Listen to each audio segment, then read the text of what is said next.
Hey everyone, Scott Hansen here from NFL Red Zone. I hope you're checking out 1 hour of 5-Yard Rush, one of the best podcasts on NFL football in the UK.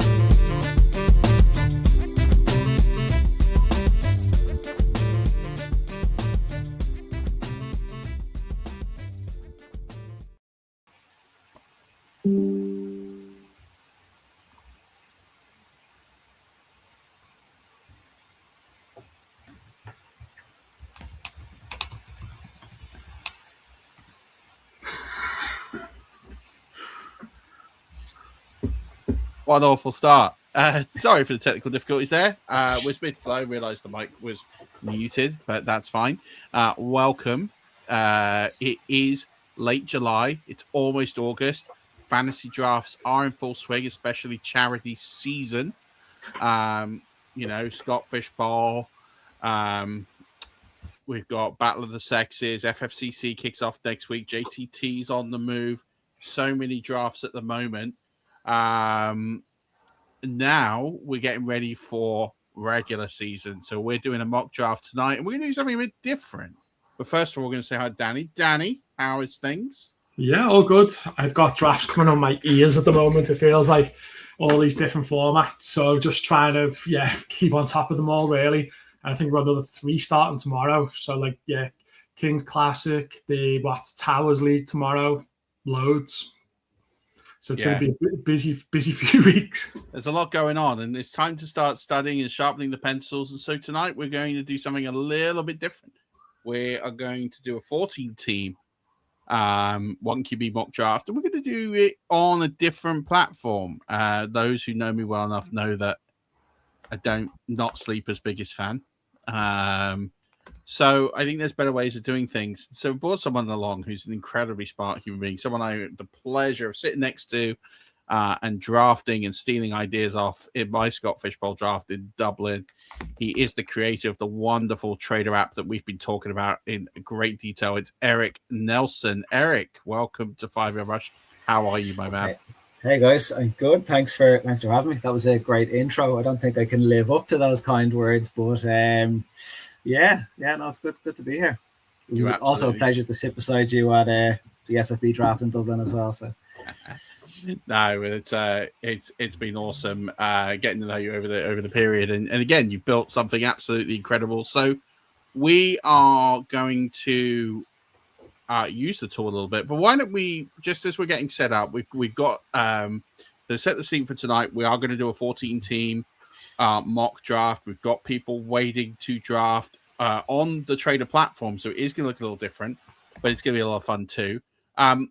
Just while we're just getting the final person in seat, why don't we talk a little bit around the Tradyr app and what was the idea for it, where did it come from?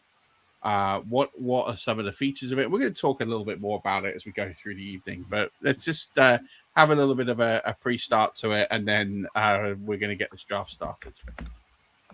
Sure. So the idea came back in, I want to say it was around October of 2025. I was sitting there Sunday evening. I poured hours and hours into checking my many rosters across different platforms, signing into all of my different accounts to get different types of content, different stats, checking injury information, checking personnel schemes to see, is CeeDee Lamb going to be better this week versus, Justin Jefferson or whatever, and trying to make lineup decisions. I've got 2 young kids. Okay. They demand my attention. My attention slips towards fantasy football in the fantasy season. I'm very passionate about fantasy football in the NFL, and it wasn't really fair to them. But at the same time, it wasn't fair to the leagues that I either commish or that I'm part of, because I'm either in or I'm not. I don't like, being half in a league and half out of a league. So with that in mind, I said something has to change here. I was also pumping about $240 a month into different fantasy sites for content, which was great. I loved the content and stuff, and hence I paid for it. But I reckoned that I could probably get most of that information myself with a bit of extra effort up front. And I wanted to transport my brain and my fantasy process into a tool So it would do the thinking for me. I can manage my leagues 5 minutes per league or less a week. So I created Tradyr. At first, it was just it was like one of those league analyzers. Okay, I put my username in. It showed me all of my leagues, gave me all of the information, but it showed me the things that I want to see, the things I would do. I'd spend hours trawling through rosters of teams in my league to see, okay, where are they strong, where are they weak. I have it all written down in notebooks that I was running off to know the tells of all of my different league mates and stuff. I was then using other sites like Sleeper Stalker and stuff to find out other leagues that my league mates were in that I wasn't in, to figure out which players they liked and had. So I was going deep into this thing. And so I decided I could just build something, pull all of that process together, and I can see it really quickly. So that was initially Tradyr. Then I started talking to people about it. Like, oh, it'd be great if it had this. It'd be great if it had that. It'd be great. And it kind of snowballed. So it went from being one tool just for me to something I shared with my league mates to something now that has 58 different tools that you can use. It has stuff for NFL odds. It's got prediction market stuff baked in because that's all signal to make a fantasy decision. It has an entire injury database. You can see every injury that's happened to somebody in the NFL, how long they've stayed out for, what the general return time is, who the best injury analysts are, who, it's yeah, take a look. It's got way too much that I could even talk about, but we'll dive into some of it. You'll see it in the app. And then Eric, there's one thing that jumped out to me was the flexibility of it. So I'd see something and I'd ping you and say, what do you think about this? 10 minutes later, the message would come back. It's in there now. Like the way you built it is you've been able to like just jump and do things as like Murph's always got loads of ideas as well as I'd like to know this. And normally it takes me ages to do X, Y, and Z. Next thing, it's in there. And it's like, it's very flexible in that way. And that's by design. So it's built like a Lego. It's built from Lego. So each block is already pre-made and I have them and they're serving different functions. And generally I've thought about pretty much everything. It's just a case of putting a different lens on it. So all I have to do is copy the component from here and it plugs and plays into a different place. And so that was when you asked me the specific question. It was around, I've got multiple different drafts going at the same time. They've all got different settings. How can I make sure that the war room will adjust to those? So the war room was doing that anyway. It just wasn't letting you see all the leagues at once. But I already had a view all my leagues at once component in the league analyzer. So I just copied that from there into the war room. And yeah, it's plug and play for a lot of stuff. So it's been really handy. It's also the different formats as well. So it's like you've got to cover basically everything. So it's got from best ball to dynasty to redraft and then it just keeps evolving. So like I was asking you questions the other day, and I think you were already looking at me before I asked about IDP. So yeah, it's just gradually turning into this monster of things. Yeah. But I like tracking my team. I can't stop. No, but it's great because there's so many different types of competitions that it's hard to be able to keep track of them all. And this way you can sort of just adapt as you go. You could be doing an IDP league in it 1 minute, then you're doing a dynasty league, then you're doing an auction league or a best ball league or whatever it is, and the app will adapt to it as well. So it's very good from that point of view. Yeah, it is an incredible tool. We're going to talk a little bit more about it and some of the functions and benefits that you're going to get out of this and why you should do it. There'll be links to the show. If you're listening to this on the audio version, we've just shared the draft. So that is going to be going live literally now. So our friend Ant is going to be drafting first. He picked number 1 because he's an Arsenal season ticket holder, which makes sense since they are champions of England. I did that for Danny because Danny was moaning about how he's sick of hearing about Arsenal being champions of England. That's champions of England, by the way, Danny, just reminding you. So if you're on the audio version, then this is the point where I would cut off and go find the YouTube link. I'll post it in the show notes. You don't have to go finding for it, and watch the rest of this show, because it's definitely going to be a very visual draft. We're going to be have the live draft board. You'll be able to see what's going on, and we're ready to go. So I think Ant is on the clock. Is the clock started? No, I paused it. I'll start it now. Just one quick thing for anyone that is participating in this draft. You'll see little check boxes on the left side of the player names. That's so you can compare multiple players really quickly. So if you're torn between, say, Jahmyr Gibbs and Bijan Robinson, you click the two boxes, hit compare. It pops up really quickly to show you all of the stats left and right. Green is better, red is worse. So you can make a quick snap decision. So it's built to work inside your 60-second clock. Yeah, so it's amazing. A lot of information here. So just for full transparency, this is a one PPR, 1 point PPR, 1 QB league. There's no defenses, there's no kickers. So we're going to do 15 rounds. So yes, it's going to look a little different from what you used to if you see Sleeper, but as Eric was saying, it's giving you a bit of a draft assistant. Danny's on the clock now at the 3 spot, but it's telling you what people have taken on this side here. So it's giving you a good view of likely positions you're going to take. And as Eric was saying with the checkboxes here, lots of great information. I love the age, because that's definitely something that can definitely be a bit of a tiebreaker for people, plus their ADP. Some key stats in here all in one line, which is just really, really awesome to have that. And you can star, so you can easily filter through. So lots of great ways that you can go through.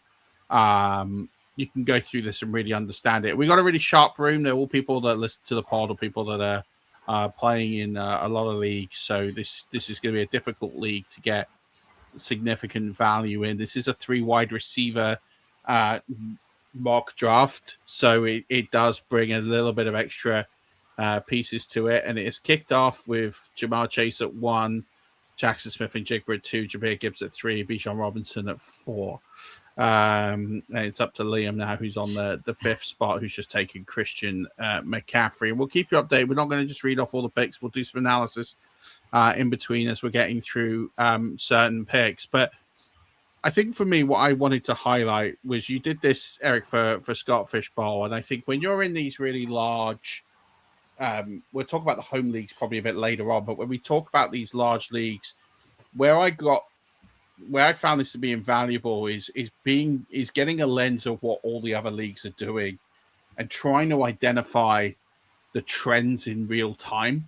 That's where I really saw the value of this, because if you're playing in those big tournaments of like 600 people, 300 people, in the Scott Fishbowl 5,500 people, knowing which way people are going and being able to see all that information in real time gives you, it's almost a bit like a stock trader, in the sense of you're getting real time data and real time information that's allowing you to make better decisions across the board. And I think for me, that's where I ended up drafting a team I was really happy with, because it did allow me to find great value in a lot of positions. If you found, Eric, in those sort of large league formats, areas like that where it's been valuable, and some other areas that have been really useful? Yeah, I have. I find you tend to see a lot of sharper people going more towards a kind of nearly best ball-y style, rather than in the earlier versions. So when we had the first live draft in Dublin and the first kind of couple of live drafts, they were a lot more kind of not gimmicky, but they were a lot more chalky builds. So a lot more people were kind of going how you would expect.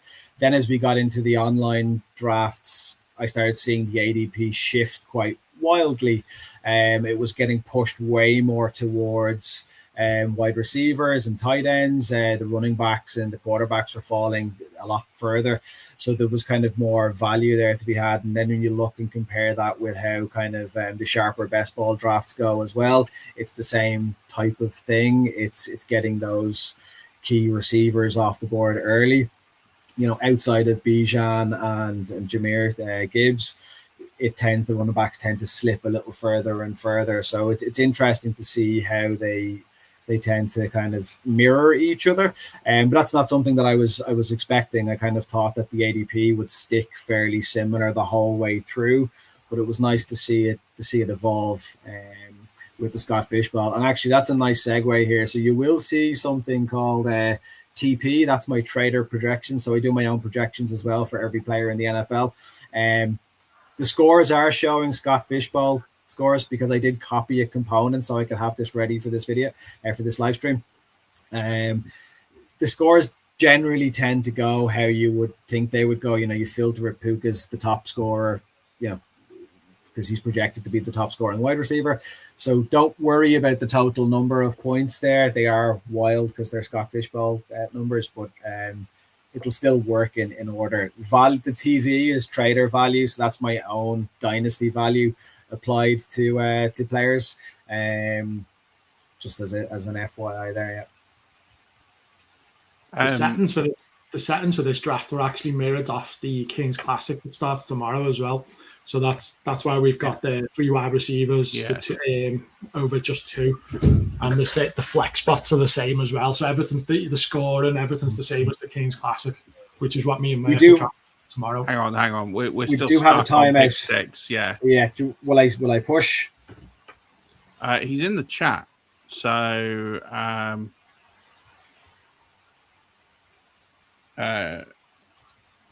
we can select. Can you select for him? I can select for him, yeah, if he wants to shout somebody.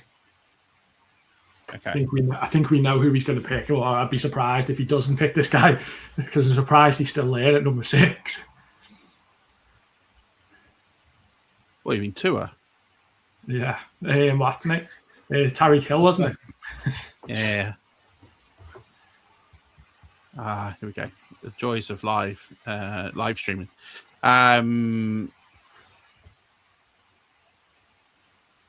That's why someone else has just messaged in the group. Tyreek Hill. Devon A-Chan is the pick. Okay, I'm surprised that someone is still there. 6 picks in. Yeah, I wonder who Merck's going to take. I can't believe you got him at 7. You didn't even give time to show the nice animations I've built to show you that you're on the clock and stuff. So there's little things that'll happen. You'll get a little ding dong when you get down on the clock. It starts, beep, beep, beep, beep. You're kind of on the clock will turn green. You'll get this border around your screen. So it's really, really noticeable that you're on the clock and that you're drafting. So it makes it very hard to miss the fact that you're picking. If you're on mobile, it will vibrate as well. Everything that I've built works both on PC and mobile natively, by the way.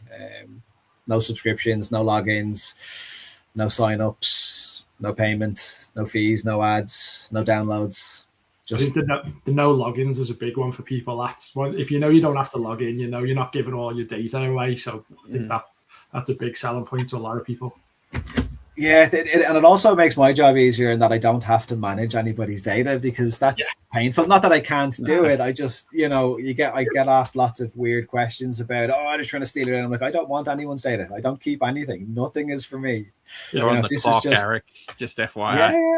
Yeah. I know. I know when you time it out. You got 34 seconds. But yeah, no, the data thing's massive. Like I just love this view again of just getting all this data in one place. And it just is, for me, it just gives you so much sort of power at your fingertips. As we're seeing so far, it's, with the exception of the timeout, it's going smoothly. And this is a dry run. This is the first time. Is this the first ever draft ever conducted on here, Eric? The first ever one that wasn't me and 6 different devices at the same time. So first one for actual humans. So we're live. First one actual human. So I'm delighted so far. It's gone a lot better than expected. It is. Is there some ways in which you can customize these views, or will there be to see when the draft is finished and you can see the whole board? I know there is when you go through the Scott Fishbowl live ones. So as the draft goes on, so once we get, it's only showing you current round and next round. So once we get to the second round, you'll then see a third line and then a fourth and a fifth and a sixth. So it will expand as we go. So it's basically maximizing the real estate for now. So early in the draft, you only want to see the first row, you want to see your draft assistant, you want to see the list of players. Okay, that's it. But then as the draft expands, you'll see all of the rows because that becomes pertinent information. But having 15 empty rows there does nobody any good, that type of thing. No. So I agree. So that's why. So it'll grow as we go. There's a couple of other features. So if you scroll over to the right, and if you just click anyone's name, except yours, anyone else's, it will pop out now and it will show you their team in context, so you can see who they've drafted for each position. So it's collapsed as standard, but you can then see it, and you know it's clearly color coded. You'll see the RB and stuff, got the names and the logos and stuff in there. Yeah, that's really cool. So it keeps you on point. The draft assistant is customized. So for each person that's taking part, their draft assistant will be different. So, you know, it's telling you still need a tight end. For me, it doesn't tell me that I have a tight end. It is telling me, though, that there is an RB run, that 5 of the last 10 picks have been RBs. So I should probably target one with my next pick. You know, and it's context aware like that. Which I find is useful. And again, there's no AI involved in this. I have used AI to help me build it, of course, because it helps me ship much faster. But in the tool itself, it's just data and math. There's no LLM inside the tool. There's nothing happening there. There's no hallucination. There's nothing funky. If there's anything that's wrong in it, it's just because I've done something wrong math-wise. So it's a human error rather than an AI error type of thing. And I find a lot of people are jumping to the LLM side, which it gets very expensive very quickly. And eventually those apps are going to turn to subscription models or paid models. I mean, you could just ask ChatGPT the same question yourself. It'll do it for you, you know. But I just wanted, the data is there. You can query the data. I have everything in the tool is fully exportable if you wanted into an Excel file. So you don't even have to come to my site anymore. You can download everything I have in there into an Excel file. That's all signposted. It has all of the information on how to use it and what the information is and why it's relevant and where I'm getting it from and how I'm getting it. So you can replicate this. I just want to share, you know, my brain and the fancy information with everyone is the idea. No, it's absolutely awesome. And again, we're enjoying watching this live in real time. So as you've identified, there's been a bit of an RB run. So we had Achan at 6. I picked Puka Nakua at 7. Justin Jefferson went at 8. Amon-Ra St. Brown at 9. I feel that's good value there. Brock Bowers at 10. So you broke the tight end seal there. Jonathan Taylor went at 11, Drake London at 12, Ashton Jeanty at 13. Then we hit the turn with James Cook and CeeDee Lamb, followed by Trey McBride and Marion Hampton. Chase Brown has just been picked. We're back on you, Eric. So there is seeming to be a bit of a running back run on now, with not many running backs. We've had at the first 18 picks, we've had 9 running backs. 9 running backs, 2 tight ends, and 8 wide receivers. AJ Brown goes off the board. So I was just watching the stream there, just to tell people how quick it is. I clicked the draft button, and within half a second, it's showing on stream my pick to you as another user on a separate terminal. You know, there were some people telling me that they were seeing it live and watching, and they've seen the picks on the terminal on the stream before they saw it on their device. Yeah, it's quick. It's refreshing. It's very quick. It's not cheap for it to be that quick. That does add expense, but I find it's worth it. You know. Oh, there you go. There's the graphic. I'm on the clock. Who do you reckon I'm going to take here, Danny? Let's see what running backs are there. I don't think you fancy any of them that early, so I would say that you'll probably go for another wide. Before you do that, Murph, sorry. Never mind, it's fine. I was going to say, can you click on a player just to on the boards just to open up what their profile looks like? So when you click Jordan, say Jeremiah Love, as an example, you should get a pop up. No, not working. No, that's okay. I know Kyron. I was going to say Kyron is on brand. It was just I wasn't sure you'd take it. That was all. The value of the stack as well. So, not that this is a best ball tournament or anything, but I just I'm in on the Rams offense a lot. I'm looking at the run in front of me, knowing this is the thing with picking 7 in a 14 team. You've got to remember I've got 11 picks, and you're saying like mid-second, it's pick 22. Yeah. So really it's end of second in a standard for it. So when you're in a 14 team, you've got to train your eyes a little bit. Yeah. So it's effectively the 2-3 turn, which is slightly early, but considering my next pick is technically the end of the third in a 12 team, pick 35 out of 36 in that case, I don't think he makes it back. And I look at the running backs that were there. I'm not in on Love as much as anybody else. I'm not going to talk about other players until after they picked. But, when I'm looking at the running backs that have gone in this second round, Breece Hall, Kenneth Walker, Chase Brown, and Marion Hampton, I have Kyron Williams above all of those players. So for me, it's like, if all those players are going, I'm kind of in the position where it's like, I kind of need to take him. He's not going to come back to me. And I think there's going to be a significant deficit at the position given the run that's happened. Yeah. So, yes, you could argue the value was at wide receiver. But for me at that pick, I felt that the value, the tear off from Kyron to the next running back I get in round 3 was too great to pass up. Yeah. So that's kind of where my logic was with that pick. But we have had a run of running backs. We are on a run of wide receivers. So, to catch everyone up to date, AJ Brown went. It was Kenneth Walker, Breece Hall, Kyron Williams is who I took there. Jeremiah Love, Nico Collins, Emeka Ibuka, and then Malik Neighbors at the 212, Danny. So that's one I wanted to talk to you about and see what your thinking is on this one. So the way I was looking at this was, I'm sort of gambling on the fact that I will try to get to the playoffs with other players potentially at the start and then hope he kicks on at the back end of the season. But in a 14-team league, it's very risky to be taking him as your wide receiver 1 at the moment as well. But that's the thinking behind it, is that potentially I will have to hammer the wide receivers a bit more than normal to carry him maybe for a first 6 weeks or so. A little bit, but then I'm looking at the wide receivers in range here, and actually, if I'm honest with you, I think we've had a timeout. He's got no pick button. He was going to take Garrett Wilson. Okay, let me add Garrett Wilson for him. There you go. So, I think in a 14-team league, I almost admire the daringness to take Neighbors, because you're looking at who you're passing up there. Garrett Wilson, Ted McMillan, Luther Burden, Chris Olave, who's just been selected, George Pickens. The only wide receiver I have in a similar tier baking in the injury that hadn't gone at this point is Ladd McConkey.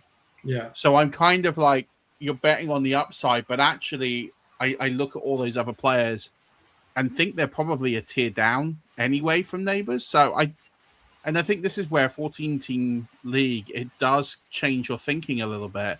Yeah. You do need to, you got to realize that your team is going to not look as good as it would in a 12-team. And if you play typically in a 10-team or even an 8-team league, these teams are going to look, when we get into the middle rounds, they're going to look a bit stretched. They're going to look like they're not good. But actually, that's just the you're only playing against 13 people, aren't you? It's not like you're playing against hundreds of other people. You're trying to beat the people on the screen now. Right. So as long as you've got a better team than them, then the rest of it doesn't matter.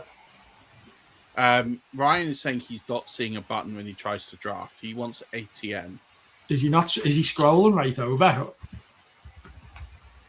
This is where it should come up, Ryan. Anyway, he said to take ETN. He's timed out. Okay, it should still let them pick when they time out, but we'll add. It was Trevor Etienne, yeah, just yeah. He said, yeah, he managed to pick first round. So okay. Maybe just tell them to refresh. So Ryan, if you're listening, you can just refresh the page a couple of times, and it should pop back in for you. They will pop it off at him in the chat. It's great. We've got a little side chat here going on. It's great. A question in from one of our drafters. Eric, are you able to set a queue? Yes, you are. So that little star button will add the player to your queue. So if you just hover over, you'll see it says this adds to your private queue. Yeah, because Matt, who asked that question, is on holiday at the moment, drafting on his phone on holiday abroad somewhere. So that probably makes his life a bit easier at the moment. And that's the dedication you get here at 5 Yard Rush. Oh, by the way, some breaking news for you that Tony Romo has been arrested on suspicion of intoxicated driving in Wisconsin. I've seen that before, actually, before we logged it. That was on before. Oh, I'm on the clock. Right. Ooh. So before you rush here, Murph, okay, let's take a little time. So if you're torn between two players, select the two check boxes and let's compare them and see. So don't worry about the clock timing out and stuff. Right, we'll figure that. But so you can click up to 4 players if you want. So if you have more, go on then. You go right ahead. Oh, go on then. Treat me. Come on. All right. There you go. All right, now click compare. I feel like we should do go compare, but we might get now. So here you can see you've got your 4 players. You can see who they are. You've got all of your different stuff. You've got their KTC value, their fantasy calc, dynasty process, their trader value, the games that they played last year. So what their season production was, points per games and stuff. You can see it's easily color coded and coordinated. So just at a quick glance, so you don't have to read the information, but it's there if you want to. And then you can see their weekly points projections below. Look at this, with like the A dot in there, air yards. Oh, you can see their boom and busts. Question for you, because I know if Murph hasn't asked you this question already, I'm sure he is. Can he add his projections into this in any way? Yeah. So you can add your projections as custom projections. It'll take it in any format, load it as a PDF, load it in as an Excel file, a CSV, load it in as plain text. You can send it as an email. It'll take the projections, it will parse through them, it will show you what they look like then, and you can accept or you can amend and alter inside the tool and do it that way. And then you can re-export your projections into a Tradyr clean version of a CSV, which will be accepted then by most other sites that allow projection uploading. Perfect, because I'm sure he'll be trying that one out soon enough. Oh, I will be. Yeah. Projections and ranks, you can do it all. So again, another RB run, 5 of the last 10 picks. So it's prompted me to take a wide receiver. You can see here the run. If you're listening to this still on audio. So we did Malik Neighbors at the 2-12. Then we Garrett Wilson, Chris Olave at the turn with Javonte Williams at the 3-1, and Travis Etienne, Ladd McConkey, Quinshon Judkins, Saquon Barkley, Devonta Smith, and then I broke the quarterback seal and took Josh Allen, followed by Josh Jacobs, and George Pickens. That gets us up to the 3-10 with Eric on the clock, pick 38. So we've seen the compare features. We've seen the fact you can bring in your own projections and do custom projections, which I think is really cool, because that for me, when I look at, I think I have multiple bugbears with Sleeper. Let's forget the day-to-day issues of the crashing and the frequent inability for it to load, right? And we just get into just the practicalities of the app. I think what I really loved about it was very aesthetically pleasing. It's very easy to go through and see all of this. The problem I always had was the fact of the only way you could filter is with the filters that were already built in here. So, people ask me, why do you like MFL? It looks like something out of the 1980s. And you're right.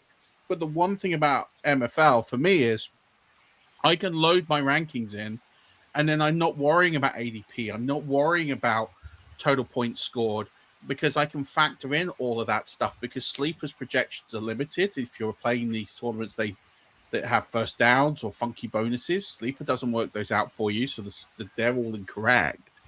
So you kind of don't have that ability to just filter through things. Whereas on Tradyr, first of all, you work out all those points. At least you've got a metric, even if it's from last year, Eric. So it's more accurate when you're looking at the total scoring. But the fact is, you can cut this data any way you want to create your own custom list and work off it that way, which is why I think if you are, I think Sleeper is the best available tool if you're a fantasy, and I don't want to offend anyone that is like a big Sleeper advocate, but if you're not a commissioner, if you're just a Sleeper, kind of, you like playing the game, you just draft in leagues, everything's grand, like perfect, like you can just do what you need to do in there, and it's great. If you play any kind of league that has any kind of custom nature to it, or you commish one of those leagues, Sleeper is not for you. It just isn't. It's too basic. And that's kind of why I'm not as big a fan of it as, say, other people. So I like finding edges, and I think your tool, Eric, is where if you're a smart drafter, you can create ways of finding an edge. Whereas I don't think in Sleeper, what you're relying on is you're relying on doing that work outside of the platform. You have to have another spreadsheet. You have to have a piece of paper with you. You have to have another screen going to 100%. have that. So you can't optionally do it all in one place, which is where you want your time and energy to be focused. Because then you're missing picks and you're missing what's going on, and you take your energy off. So just on that, Murph, as well, just on that point, like you could be in 7 or 8 drafts at the same time as well. So that could be 7 or 8 sheets that you've got out. Like my windows, well, I haven't done it as much this year, but last year I could have like 15 Excel sheets, 15 Sleeper things open, all to try, and you're trying to hop between them all, and it gets very hard work to do, and to be able to focus on all the drafts that you're in. But I get what you're saying. I don't commish, so Sleeper's fine for me in most cases. The fact I can't add ranks into it is a massive one, though. Mm-hmm. Yeah, and then one like it's a small issue with Sleeper, but one that I find immensely frustrating is I'm in the Battle of the Sexes draft at the moment, right? It's all flex, so you can't sort by. I just want to see wide receivers. Yeah. It's either that one as well. Yeah. Yeah. And it's annoying because you can't cut a view. You're having to I have a separate spreadsheet going and tracking the picks, which is just madness. Yeah, so I just use the war room on Tradyr, and that does the job for me, So it is baffling. Like I think that's it. So like, I've said about the performance. I'm not going to harp on about it, but I think for me, like, what I love about something like this, and again, it's just the fact of you're not losing anything from the performance, the aesthetics. I know there's been a couple of small things tonight with the buttons. Yeah, Ryan is saying that he's not getting the button, and he is showing the screen, and it's not showing the thing. So Ryan, yeah, just try and refresh. He's switched to mobile. Actually, he said he's good now. Okay. So yeah, there's always going to be a couple of things with something new. But what I like about this, and I'll be keen to get the rooms view when we're done here, is we're 50 picks in. We've been drafting for about 25 minutes. It's gone quick. It hasn't really had, other than Ryan not being selecting, a lot of issues. But I find that, and I'm looking at the teams here, and it's a sharp room as we expected, but there's no value to be had because everyone's scooping it up. There's literally no value. So we talked about Josh Allen being picked. Josh Jacobs is the 3-8, followed by George Pickens, followed by Derrick Henry at 3-10. That's a good pick, Eric, to be fair. Rashee Rice, Ted McMillan, Lamar Jackson, Bucky Irving, Zay Flowers, Devontae Adams, Drake May at the 4-3, T. Higgins, and then Eric's followed up with another running back. He has taken Trayvon Henderson. I think these teams, I will get a take at around round 6 while people are feeling, but I don't think there's clear favorites at this point, considering we're 50 picks in. There's no bad team either. No, which I mean is fine because we're three rounds in, but or near 50 picks in. So this is the point I think it'd be interesting to see how it separates, especially in a 14-team league. But yeah, I don't look at any of these teams and think, oh, there's something really weird going on here, or what's that, or any super reaches. It makes me wonder what tomorrow's going to be like, Murph, because we're in this exact same format, and we've got John Hanson in our draft, Bob Harris, Bob Lung, yeah, but we Jeff scored them all Martin. last year, mate. We lost the final on just horrendous. It was the auction one we lost, wasn't it? The final. Oh, This snake we need to do better in. No, it's on me. Right, let's see who's available. Oh wow. Yeah, I didn't expect Cam to be here. Hi, Cam. Up to the team. Did you see Cam do his backflip at the? Yeah, maybe this made me want to draft him more. Harbaugh and his powerful speech that absolutely no one reacted to. Yeah, I'm drinking all that in. I'm in on the New York Giants. They're going 17-0, mate. Done. You know, Cam falling over. Did you see did you see the update then that the next day he was seen limping? Yeah, but he's putting it on. It's fine. I don't know. It's one thing limping when you know you're kind of in front of the camera for attention, but he was at a card show just walking around buying sports cards and Pokemon cards, and he's limping as he's going about his day-to-day business. It's kind of like, you know, I still think he'll be perfectly fine. He's that type of guy where he's all or nothing, you know, and I think he will go out there. He can be all or nothing. So he doesn't need to be all or nothing off the pitch. He's like, I think it's a mindset thing, you know. As he said, if he's going to do him, and yeah, more power to him. I think it's slightly risky, but I'm not overly concerned about him. I just find it funny the way he was saying, "I'm fine now. I'm limping." Yeah, but what's the worst thing? What's the worst injury he would do there? Because if it was broken and everything, we would know that by now, right? So, like, what's the worst thing he's done? Is if an ACL, he hasn't got an ACL, we would know. It's probably a sprain, but it's probably our tenderness. You know, he has come back from surgery and stuff, so it's probably it happens. It happens to me. Sure. Surgery in January, it gets tender after exercise now and then. You know, so yeah. So he's just going to need to rest up for a week. He'll be all right. Yeah, he'll be fine. He's fine because he's on my team of winners with Puka Nakua, Kyron Williams, and Josh Allen. So, what I was going to say earlier when Danny drafted Neighbors was he's not on the one of the important things I find is in a 14-team league like this is health is so important. If you can get your early picks healthy throughout the season, you're going to be there or thereabouts towards, you know, the upper end of the league. If your first couple of picks are missing games here and there out for a period of time, you're probably going to be falling back away from the chasing pack, you know. I think Ryan's having issues, as you know, big ones there. Pierce. I think my team will either win it or come last. I've gone for I've taken a couple of gambles. He still says already. He's got no pick button, but he wants Alec Pierce.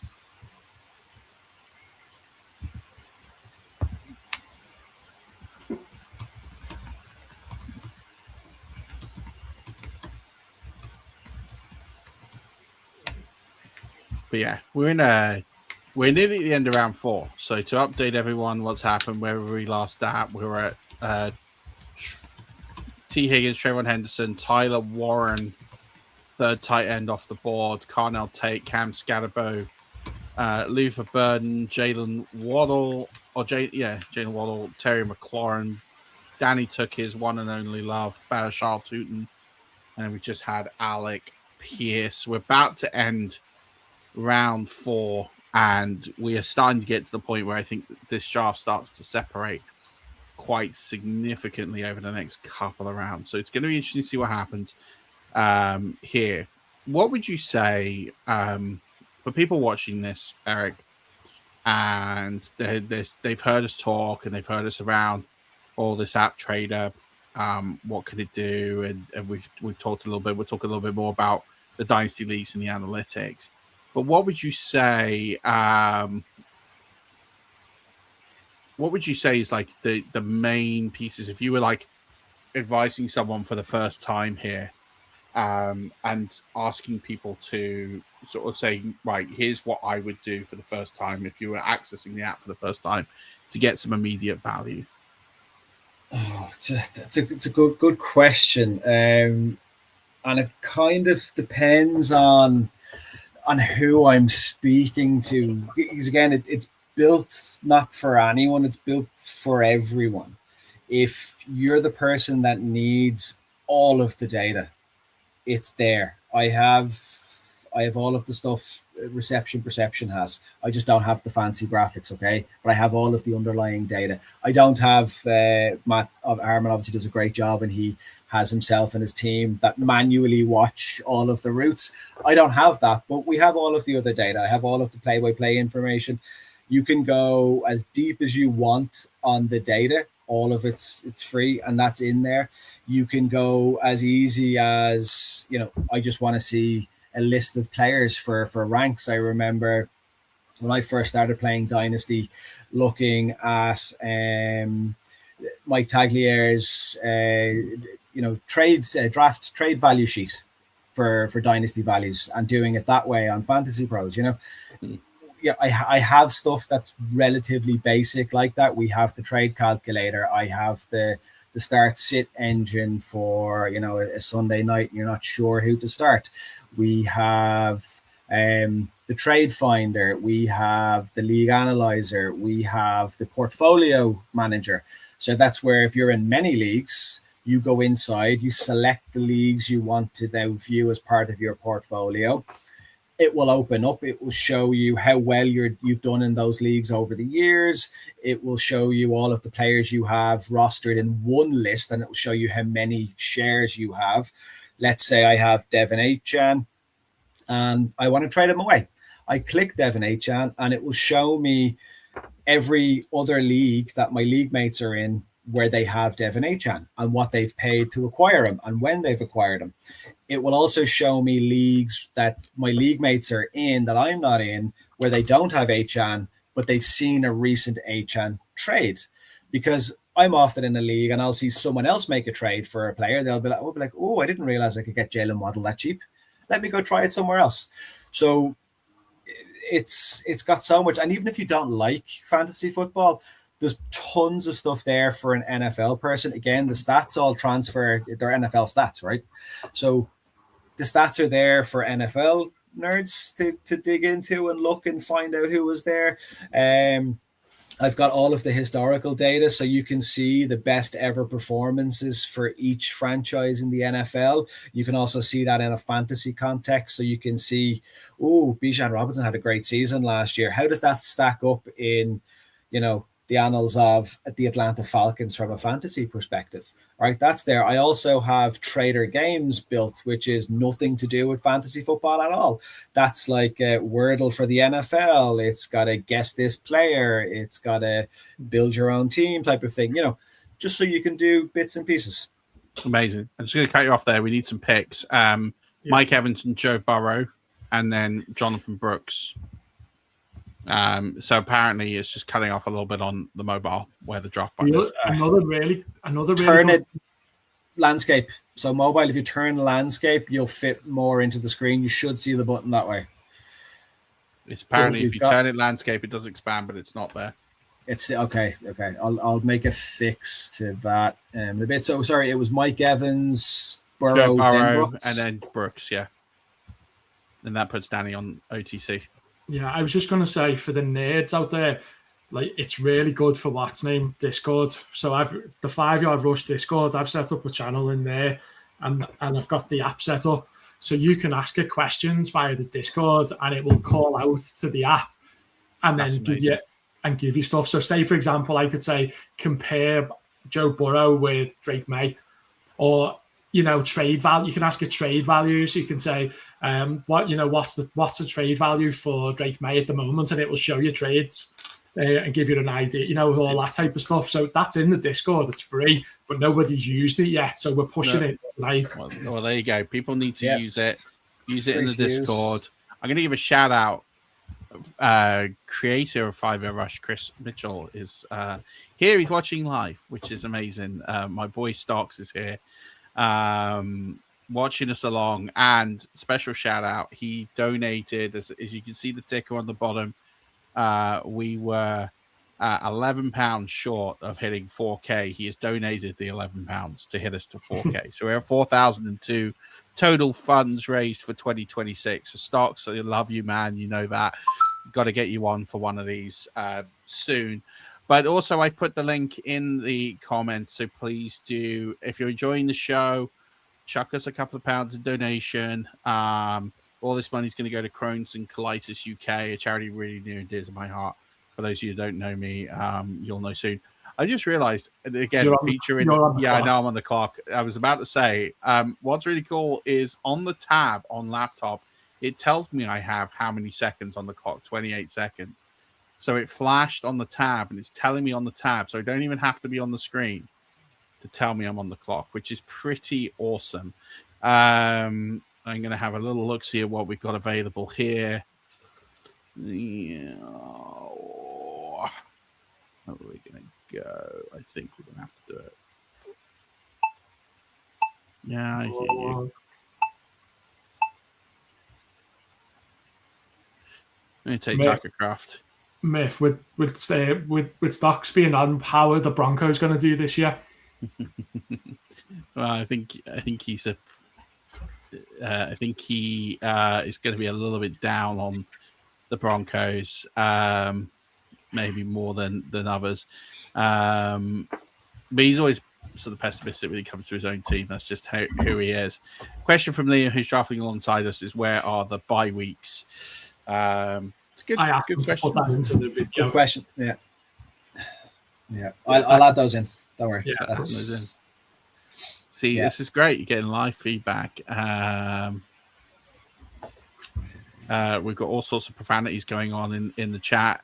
Apparently, Samsung is what's causing some of these issues, as well as live real-time feedback for you all. That it's the two guys who've had problems with the draft button. They both use Samsungs. Buy an iPhone; they're better.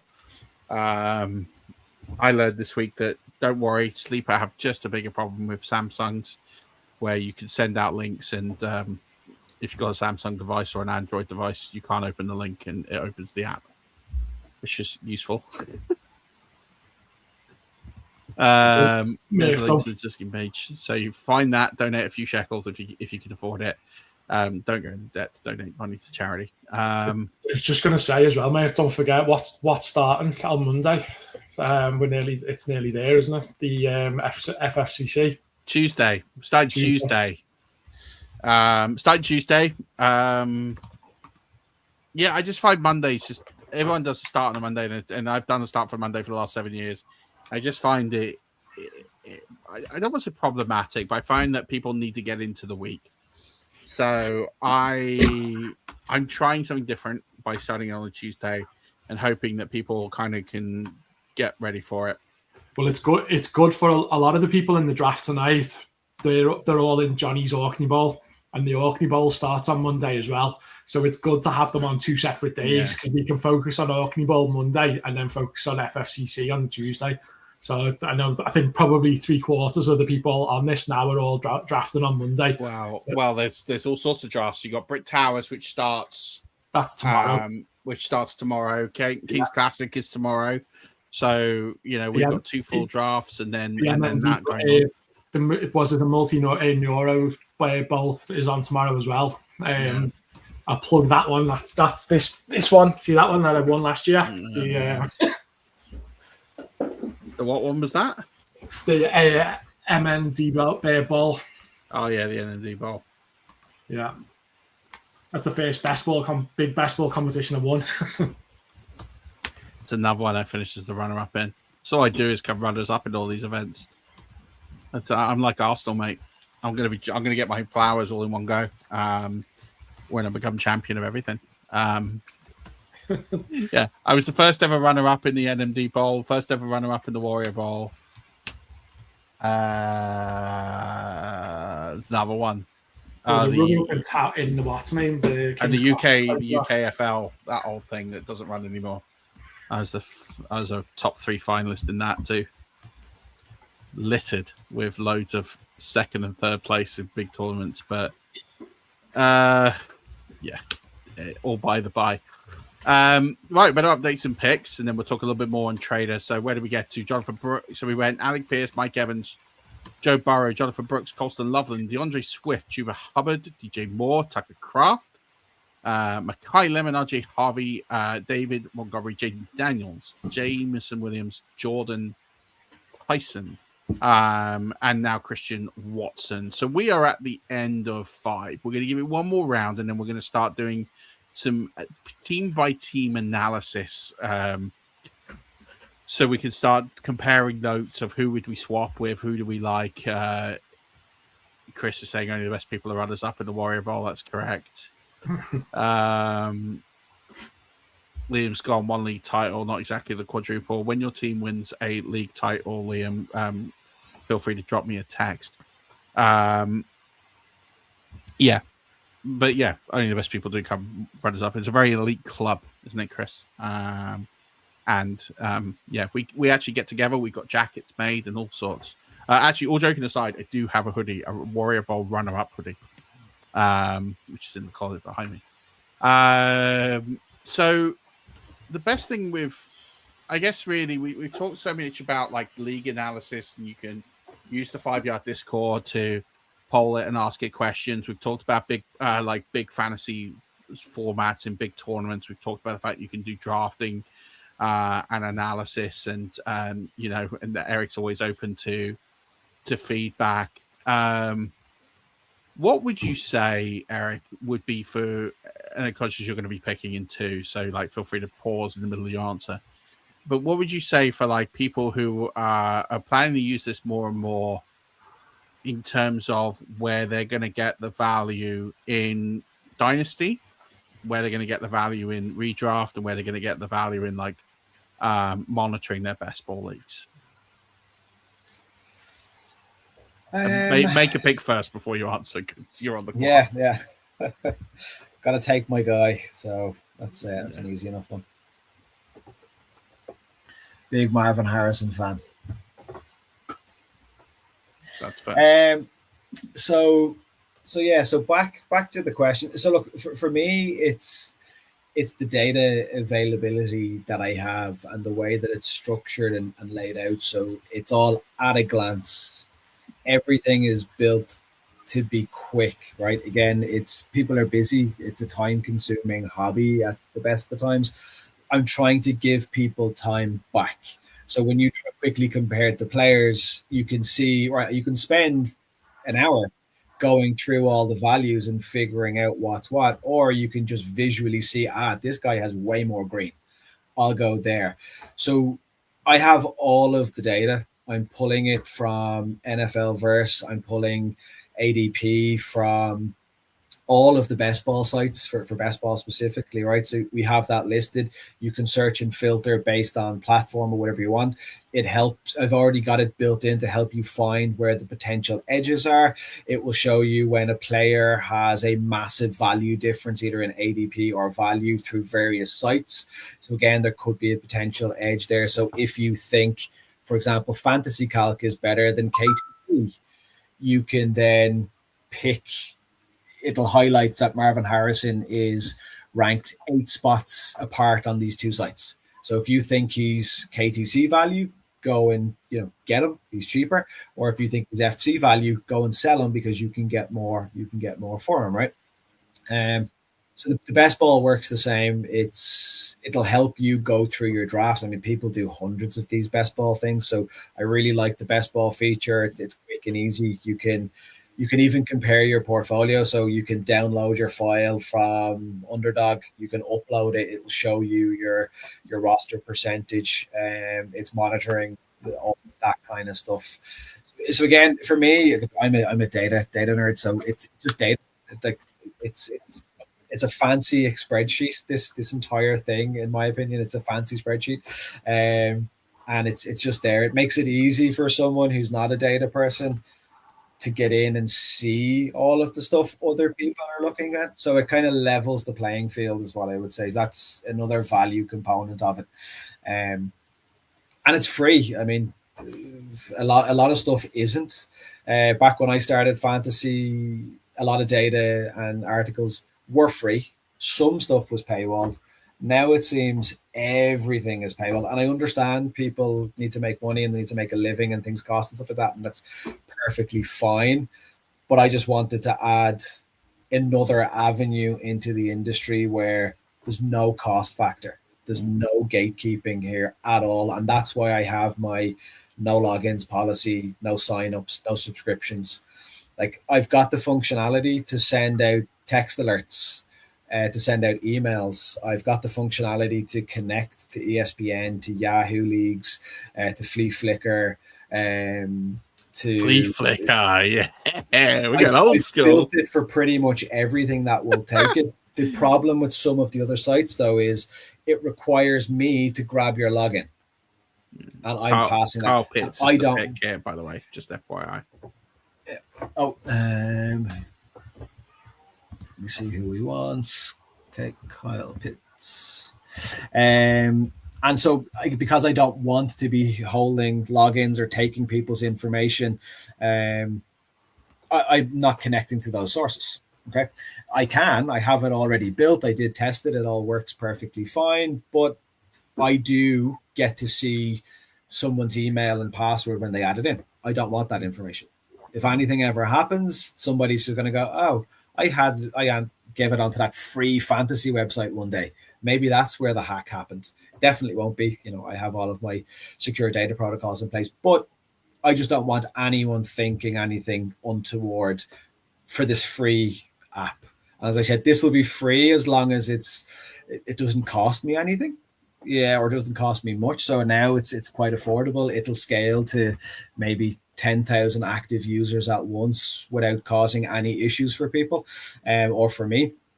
Once we kind of scale beyond that, it'll start getting a little bit slower, not too much slower. You might see 3 seconds between a pick instead of it being instant, right? And again, that's just to help it scale to keep the costs relatively okay for me to manage. And it's something that I'm fine to do. So that money that I was spending on fantasy sites, I'm now spending on Tradyr. So it was like a swap. So I just get my time back and then I can give something back to everyone else. Again, other services are way better at doing a specific singular thing. For example, again, because I love reception perception, Matt Harmon's reception perception is amazing, right? It's great. It's there. You can go and pay money for it. You can get it, okay? You can get 90% of what he has for free on Tradyr.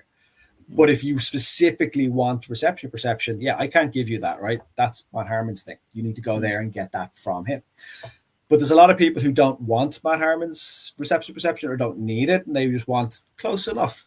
That's when you come to Tradyr. It does, as I said, it's 57 separate tools in there across all sorts of things. You've got your explosive play rate. That's a big thing that's come up in the fantasy industry in the last kind of 18 months. Everyone's banging on about that now. There's a whole tab in there. There's metrics. I've built my own kind of metrics and stuff like that. But ultimately, the best predictor of future success is last year's fantasy points per game. I mean, don't try and mess with it. It's just, it is. I've blended that with 5 other metrics and I've managed to get a better metric than fantasy points per game, but there's so much effort was involved in getting that and it's marginally better. It's like 1.5% better than just using previous fantasy points per game. But look, again, it's the accessibility of it adds to its value as well. As I said, it caters to everyone, and there's probably too much in there, to be honest now. And I don't know, maybe some stuff gets lost and that's part of why people don't use it or whatever. So I probably have to figure that one out a little bit. I did add the command palette. So if you press Control and K or Command and K on a Mac, it will let you search the entire site really quickly. So you can jump to any section that you want. So that's a good one. I know that one. I'll be trying that after this call. Caleb Williams is the pick here. Caleb, sorry, I wasn't paying attention. No, you're fine. Question for you as well. Is there a way to? The only reason it just got me thinking about it then was, say for example, I took Jalen Hurts there as my QB. So straight away, I'm counting back to see what QB did I actually get him as. So I got him as QB7, I think it was. So is there a way to have it where it's got wide receiver or QB or whatever? Yeah. It's supposed to have that. It is supposed to have that. Let me make sure I fix that. Because that'd be very handy, because like you'd see Parker Washington go off now and say, okay, we're at wide receiver 30 at the moment or whatever it is. It gives you an idea. It had it in the Scott Fishbowl draft, so yeah, I think it is normally in there. Cool. Yeah. Yeah. So we'll start to update where we were. Where were we? Christian Watson, Harold Fannin, Jadarian Price, Roma Dunze, Sam Laporta, Marvin Harrison Jr., DK Metcalf, George Kissel, Brian Thomas, which pissed off more than a few people in the chat, Justin Herbert, Michael Pittman, Cortland Sutton, Jalen Hurts, Kyle Pitts, Jalen Warren, Kyle Menengai, Caleb Williams, Parker Washington, Michael Wilson, Tony Pollard, and Oronde Gadsden. Yeah, Liam's not very happy. We're all getting abused in the chat because we're all taking the players that he wants. Well, he's had 6 picks. What does he want? Oh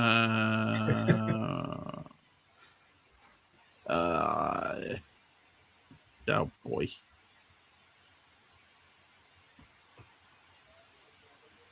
I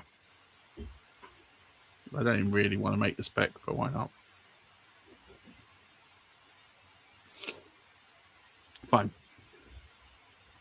That was J.K. Dobbins. So yeah, we'll start analyzing people's teams in a minute. Pat Mahomes goes off the board. So we'll get to the end of this round. We'll start analyzing people's teams. I feel like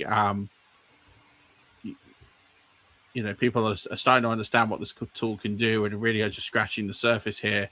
We'll get you on, Eric. We'll look through some of the features sort of later on in the off season, and how people can really find an edge. Because I think with this audience that we cultivate here, it is about finding edges. It's about being contrarian. It's about doing things that people don't do. So you look at the content that Danny and I have put out this season. It's been doing different things, not just there's this player in this situation, take him. We've looked at the 21 different offensive changes in personnel. We've looked at the offenses and analyzed them. We've looked at the O-lines and analyzed them.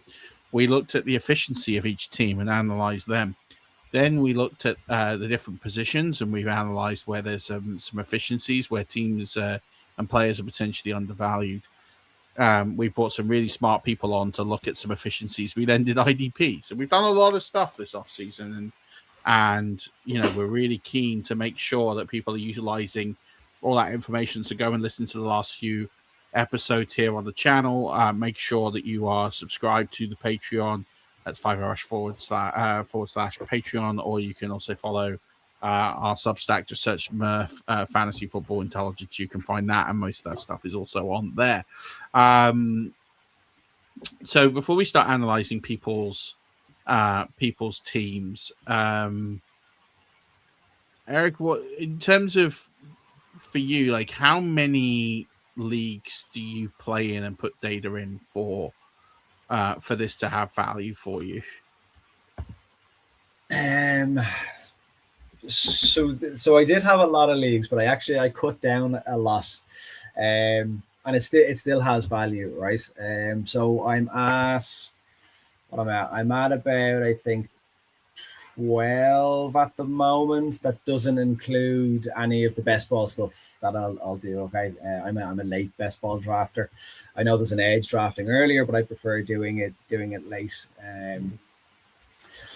But yeah, it's kind of 12. I find I've taken on more now that I've built Tradyr, and I can trust the Tradyr will help me manage the rosters and stuff and be informed in things in leagues. So I will start taking more leagues on. So obviously you got me into the Towers universe, my first foray into IDP. So I had to build the IDP section because I'm like, right, I'm not going to be able to dive in and learn IDP in a couple of weeks without spending tons and tons and tons of hours, right? So I've built it into Tradyr, so it'll help me. And then I was like, right, what else can I do? And like, it's a unique league format. It's a pyramid league. So I built out an entire section for the Towers universe to show the pyramid. So you can see how all the leagues work and where everyone is ranked from, 1 to 9, I think it is, and stuff. So even if I was just playing in that one league, I would still use a tool like Tradyr and get value from it for that specifically. So I don't think there's a minimum number of leagues someone would need to have to get benefit from Tradyr. It's, and when I first made the first version, right, to give myself time, a thing, and the reason it's called Tradyr actually is it was built to try and encourage trade. So before I even had the tool, and when I was still spending hours and hours, I had written a simple script that would analyze my home league, and it would give me these fictitious trades as if Adam Schefter had tweeted it out. And I'd send it into the league chat. And they were basically, this team needs a quarterback. This team has too many quarterbacks. They should trade. Here's a potential trade. And it was actually generating buzz in trades in the league.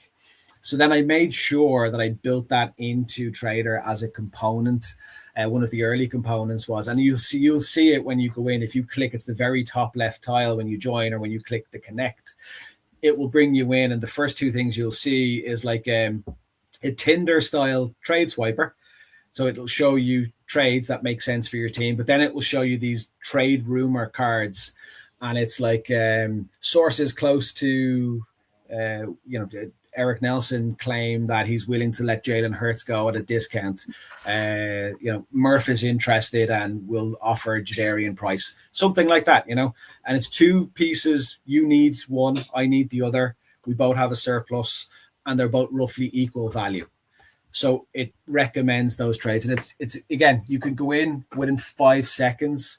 You'll see at least 5 or 6 trades that you can make or offer instantly that are fair value and make sense for your trade partner. And so it helps encourage trading. So every league that I've been in that has used it, people are using it, and they're kind of sending the trades like they're Tradyr approved. So it's generating that buzz that, because again, the fun part about this is trading. It's making that trade to kind of make your team different, that you hope is better, that will take you over the edge.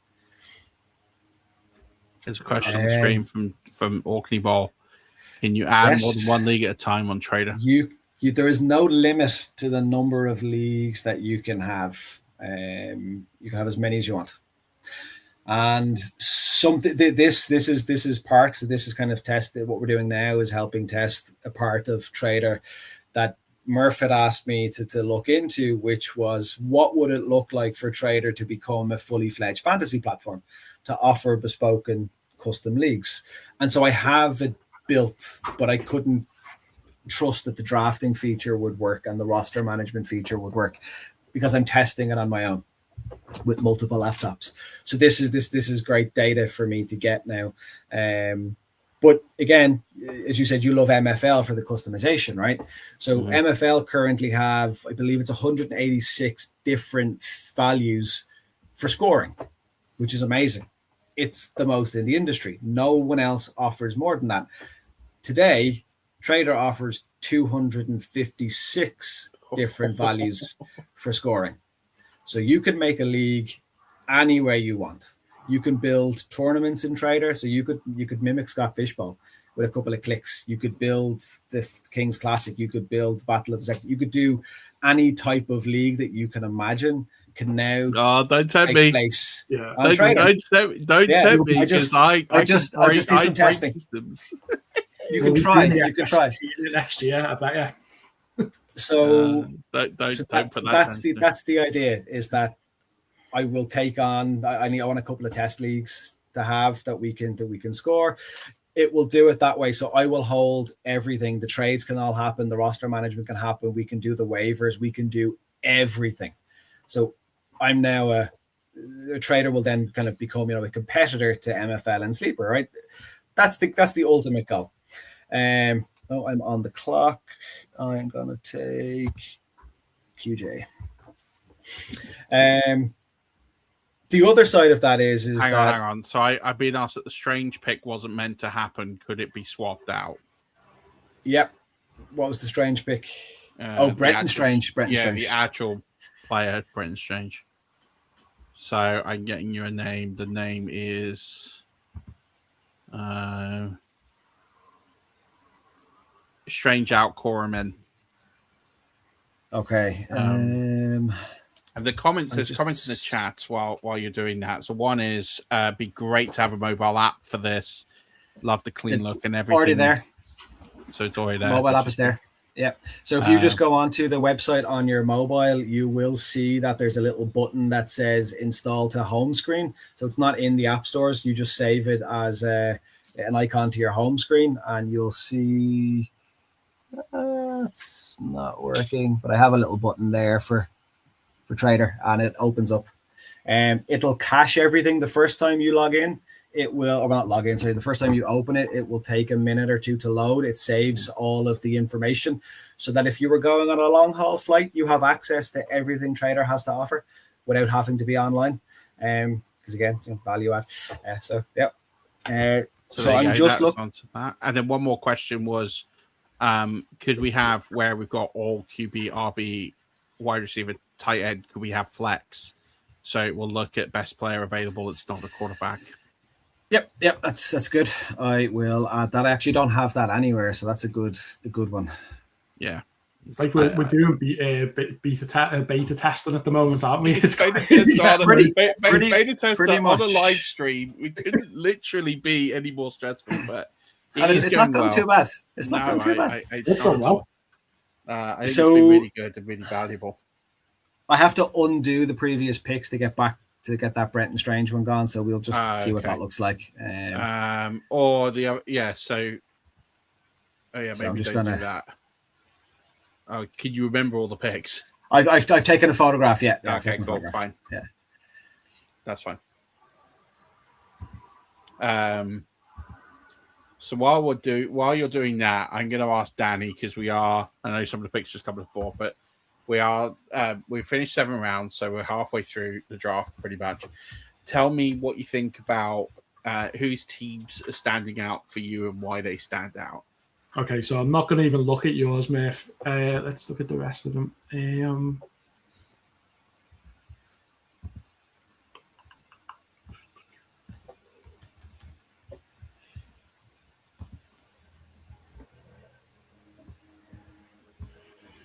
I quite like Liam's team, actually. Team 5. It's a bit boom or bust. There's a few aging players in that team, so you're hoping, obviously, McCaffrey and Barkley bounces back this season, potentially. But it seems quite a nice balance. The one thing is these running backs seem to have disappeared very quickly, and he's got 2 good ones, and then he's got 2 potential decent ones as cover as well. So I like that side. I probably should have gone a bit more running back heavy, because they've just disappeared very quickly. Obviously, if your team is good, but we won't talk about that. What else? Eric's as well, for that same reason. Henry, Henderson, Montgomery is given him a bit of depth. He's got the best tight end for me. Not sure about Harrison Jr. though. Team 11's another good one. Jonathan Taylor, Chase Brown. Got Daniels in the 5th. I think Laporta's due a good season as well. Pretty good team there. To be honest, they're all good. There's none of them jumping out at me that is saying, "Oh, that's a bad team." There's a couple of risky picks, but nothing major really. To be honest, mine's probably the most risky one. Looking at it, my pick 3 and my pick 4. So not 3, 2 and 4 are probably both very risky. Happy enough with the rest of them, but to be honest, there's some really fascinating teams here. So like I look at what you say there. So in terms of, again, Liam's team, bit boom or bust, very high ceiling.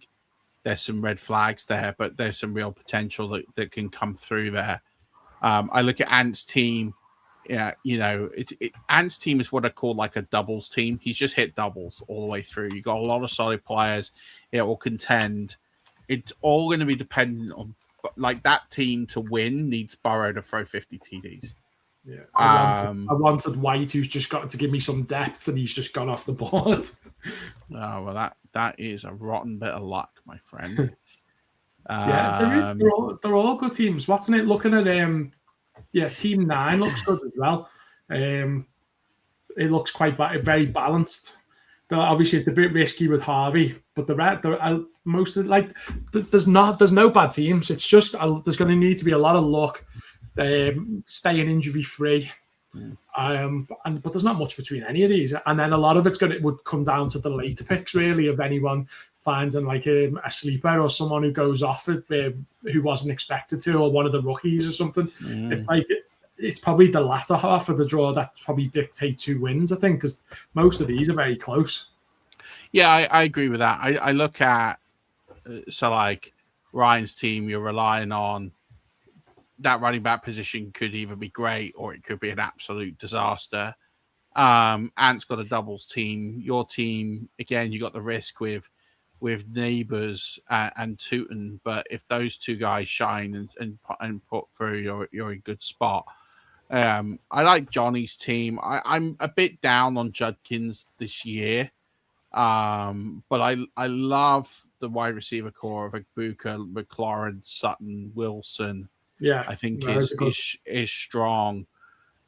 Liam's team, I mean, he's got so many range of outcomes there. Al's team, Fitztragics, I don't love the quarterback selection there, but the fact he has got a bit of a stack there with Gadsden, I think is good. Decent wide receiver core. He's got the two heavy hitter running backs.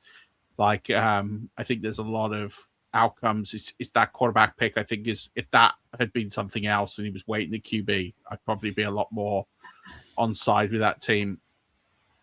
The other Al, I think, is what I call a double. Again, it's a doubles team, right?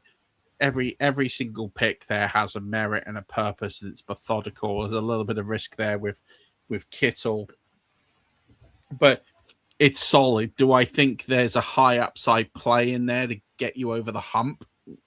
No, it's almost a little safe. I think it lacks that sort of high ceiling player. I like Team 9 a lot. I think Team 9 is got that nice balance, but it's got a couple of those potential like elite performers in Stafford, in Amon-Ra Brown and Walker, who I think is going to get leaned on early just as they ease Mahomes in. And then again, Pickens could be a real high ceiling player. Warren could be a high ceiling player. Yeah, the second running back position's a bit of a shocker. But if there's an injury and a pickup, if they can hit on the late picks, that would be really interesting. And yeah, Chris's team is really solid, with those two heavy hitters. He's got two really solid running backs, two solid wide receivers again with Daniels, Laporta. I think that to me feels like if I had to put my money on a team now, that would probably be it. It's a nice balanced team. It's got a really nice balance. There's strong hitter, there's strong elite performance like at every position. I'm not sure these last two picks are going to hit the same way as some of these other picks, but I think it's solid. And again, like Team 12 has got May. I worry about that RB2 position. Like it's faded so far that it's to Blake Corum. So and Hampton, I'm not in on. So I think that running back position is an area of concern, but strong wide receivers, obviously got an elite quarterback. Matt, who is half cut in France, has done well. Obviously, he was always going to go Gene T given he's a Raiders fan, but again, it doesn't have that elite receiver. But if Adams can put in a 13-14 touchdown season, that's going to be really strong for him with Lawrence there. And then you've got James again. Another team has just hit lots of doubles there with Cook and Lamb and Irving and Flowers. And if Watson can stay healthy, but with Dart, there's not a bad pick. Everything there is methodical. Again, I don't see that big swing play. You're hoping it's Lamb. I'm not sure it is. But, yeah, so you got like the safe plays, which in a 14-team league, there's good purpose to have that sense of balance. But I think you need that one elite swing, which is quite hard to get because at 14, the 13 best players in the draft, in theory, have come off the board. And I think if I'm drafting a 14 in this format, I'm looking to reach at one of the positions, like a quarterback position, to have an elite position locked up, so it's not just all doubles. Who would you say, Murph? Asking a slightly different question, looking at that draft, where would you say that maybe 2 or 3 top value picks that you see and think that guy I would have expected to go, quite a bit sooner, or that's a really good pick at that position? Is there any of them jumping out to you? Yeah, there's a few. Hurts is a big one. I think QB7 there feels strong. Sutton before that, I think is good value.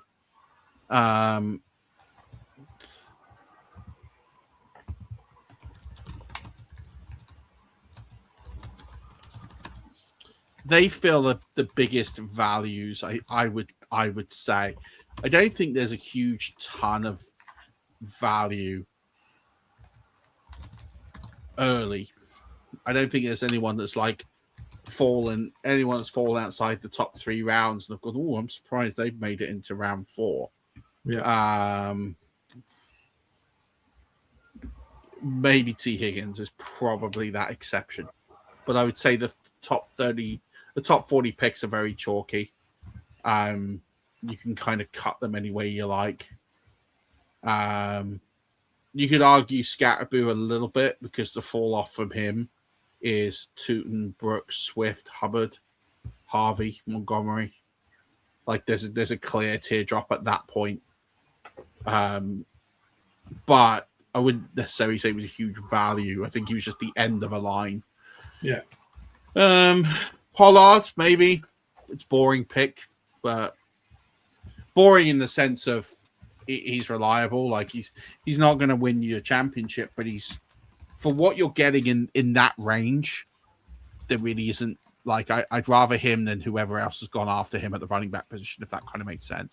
Gadsden the same. I think he's got a high ceiling in him, and Jake Ferguson feels like a really good value pick. I'd say they're the ones that kind of stand out to me as the values. I don't think there's any significant reaches. Herbert would probably be it, and I know I was saying you don't fancy him with McDermott, and I mean, not loads, but it's not even that. It's what's Justin Herbert's range of outcomes in fantasy football. You're picking him at that spot to be a top 4 or 5 quarterback. And that's his ceiling. If everything went right, that's what you're getting. I'm just not a fan of paying ceiling prices. I think you could have waited 2 rounds. I don't think the room takes him. Now, Al drafts with some of these people more than me, so maybe I'm mistaken and he's I have to get him and I have to pay the price, and that's fine. I'm not anti that at all. But for me, I don't think I could pull the trigger there, not with Hurts on the board especially. And I have him below Mahomes, Stafford, Prescott, Lawrence, Dart. He's under all them for me. So that's the pick I kind of look like and think for me, yeah, is the one I'm not there. But it's one pick in a whole draft, which isn't bad at all. What do you think, Eric? Sorry, give me a quick recap of what you're asking me there. I was just we're just talking about the teams. Whose teams do you kind of like? Yeah, so I think you were right earlier. I do really like Team 11. It's kind of similarly built to my team. I think in a 14 team, the running backs are really important. So getting those early in the draft is going to be key to progressing, and getting up racking up the wins. It's going to be very unlikely in a deep 14 team league with 16 slots, I think, isn't it? So that's 244 players. Yeah.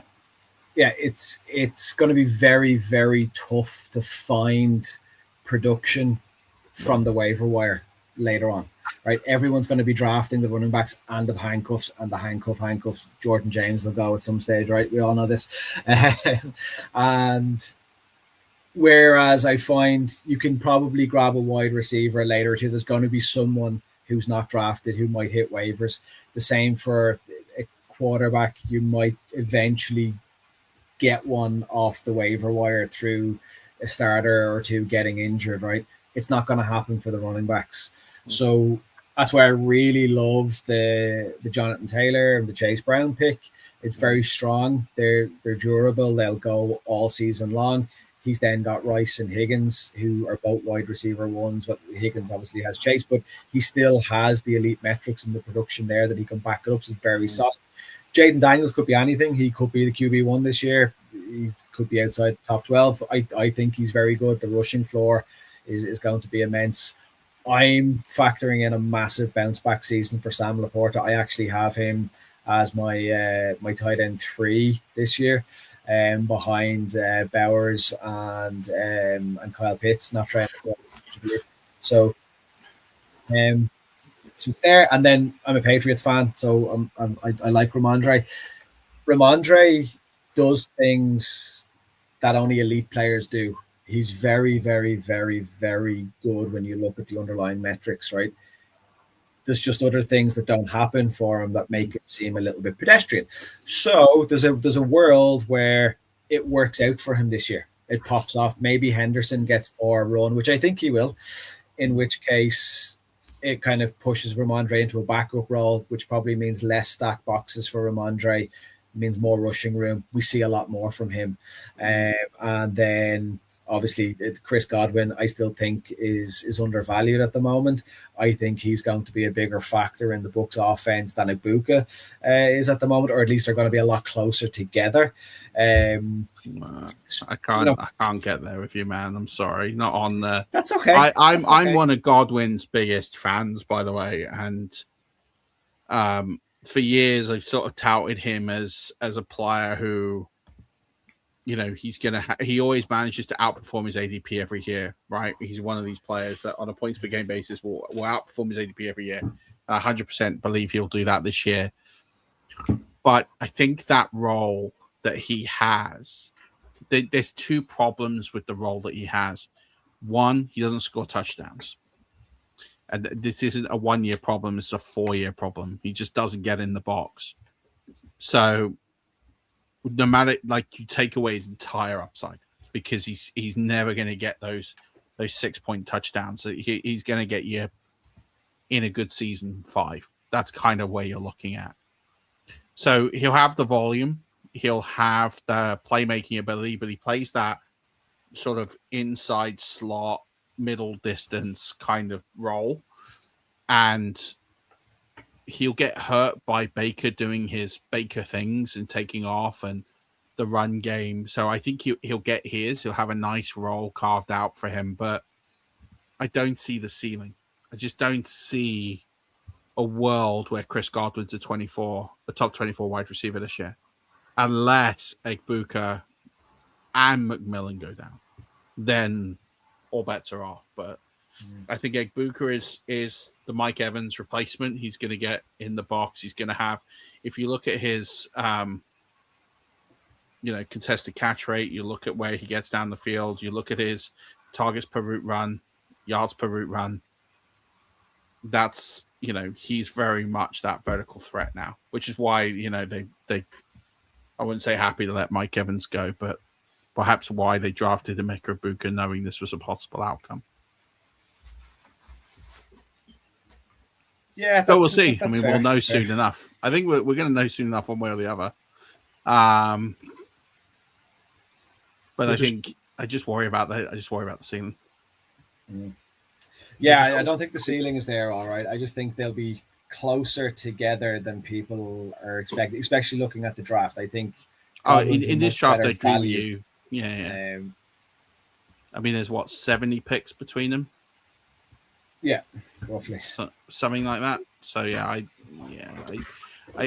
definitely think that maybe Egbuka is slightly overvalued and Godwin's undervalued. I could buy that argument. I think that's fair. But I don't know if I every model I look at, I can't see unless Ibuka gets injured. I can't see a world where Ibuka has less fantasy points than Chris Godwin at the end of the season.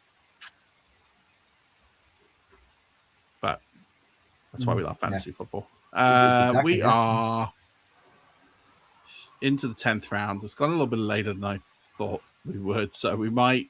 I think we cut this at maybe 12 rounds. Because at that point, we're just picking. Because if we go 12 rounds, where are we at? 10. So that would be 140, 154, 168. Yeah, we got 168 picks. I think that gives people a good view of what's available. That'll be most people's standard drafts. So we'll cut it around 12.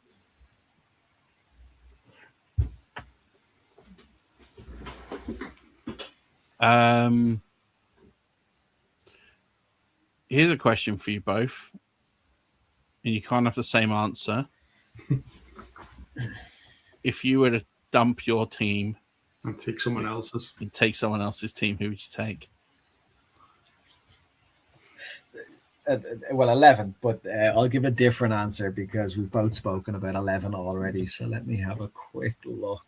Well, no, it was me. Danny might have a different answer. That's fine. You can take 11. I'll take a different answer, but you can have 11.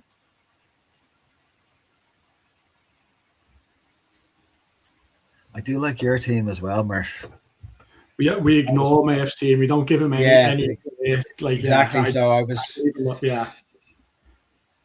I did something very controversial in my team. I did something that I'd recommend nobody ever to do. But I'm sneaky high on the offense. I'm okay with it. You've taken 2 wide receivers from the same team. Correct. But they have very different roles. I nearly took the latter one, but I already had Washington, and for that reason, I didn't take him. I looked at the players around who were available there, and I just thought, Jacoby's going to give me. They're so stylistically different that they serve very, very different purposes. That it's fine to do so. Yeah.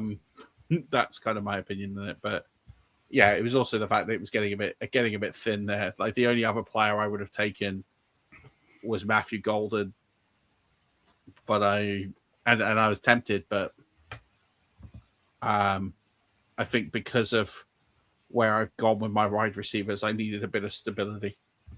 Because I've taken the high upside in Downs. If Downs doesn't produce, I need to have someone I can put in a flex or in a third wide receiver spot. I think I know which one I will take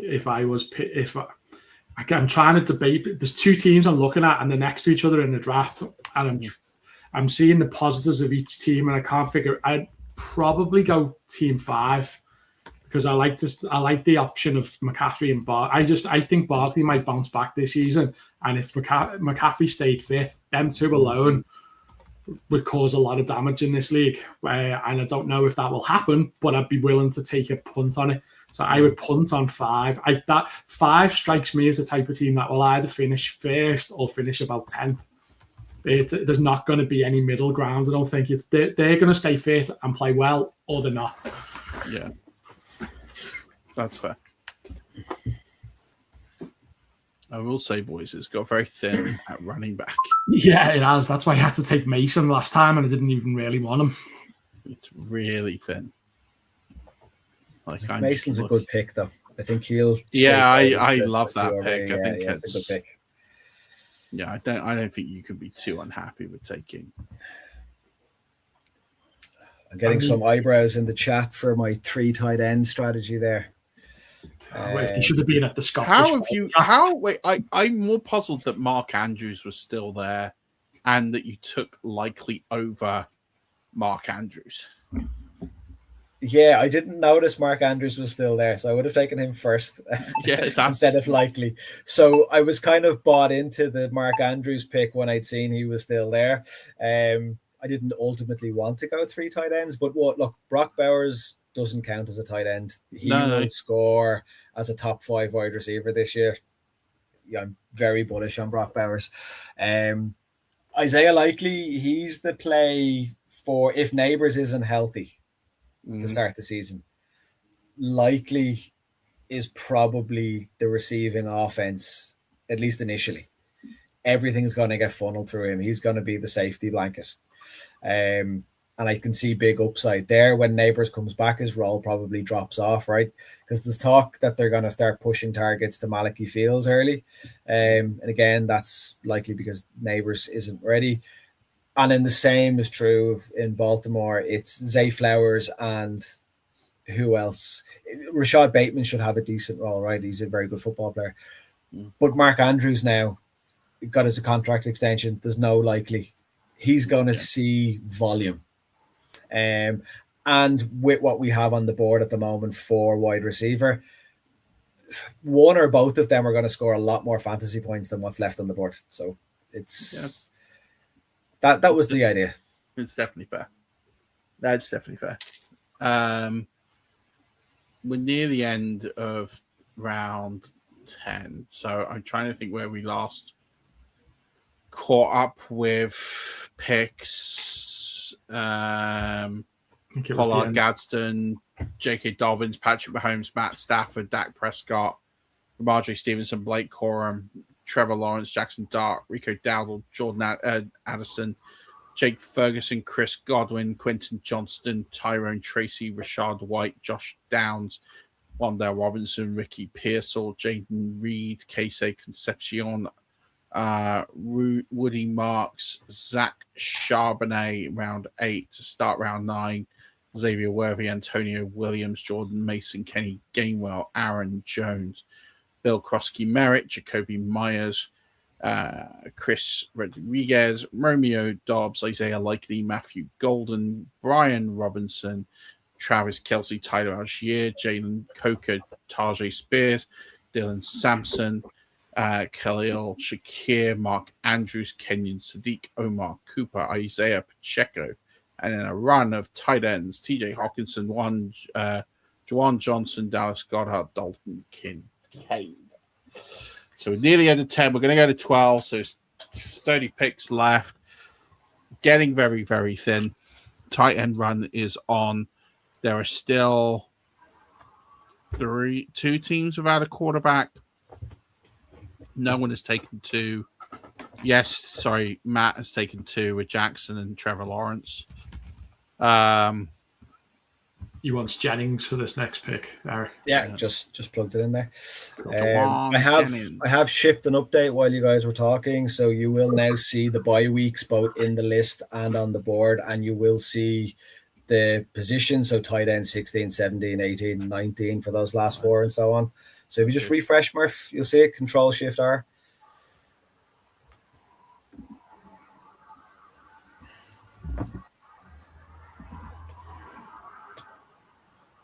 Oh. My God. Look at that. Sorted. Making improvements live. That was my excuse for being distracted when you asked me that question earlier. How cool is that? So, we can get that on sleep. And you've added the flex button. So the flex button is there. The bye weeks are in there.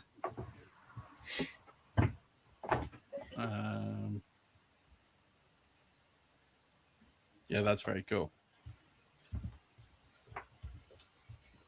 How awesome is that, by the way? We're just in the middle of a draft. We've knocked out some. Oh yeah, it'd be cool if it'd have like a flex button and like what number position they've got in their position in the draft, and if you could knock some bye weeks together in the flexes, and it's like, oh yeah, just done. We haven't even finished drafted. No. And the beauty is that even if people don't refresh, they'll still take part in the draft that we're in. It's it's just front end flair that we have, so we see the visuals. They won't, but the draft is still happening. Whereas if that was on Sleeper, everyone needs the same update. Yeah, Kyler Murray. He says he can see all the updates, but not the pick button. Is it something to do with the scrolling or something? Where There must be a scroll there, and he's just not noticing he can scroll. I don't know. I can't figure it out because I'm testing it on 2 phones at the same time, and it's working on both of these, and they're 2 completely different phones. So I can't figure it out. I will figure it out though. Don't worry. I'll get there. There's not many problems that I can't figure out, but All right. While I'm staying engaged here, Kyler pick here. There we go. Danny, who are you going to take?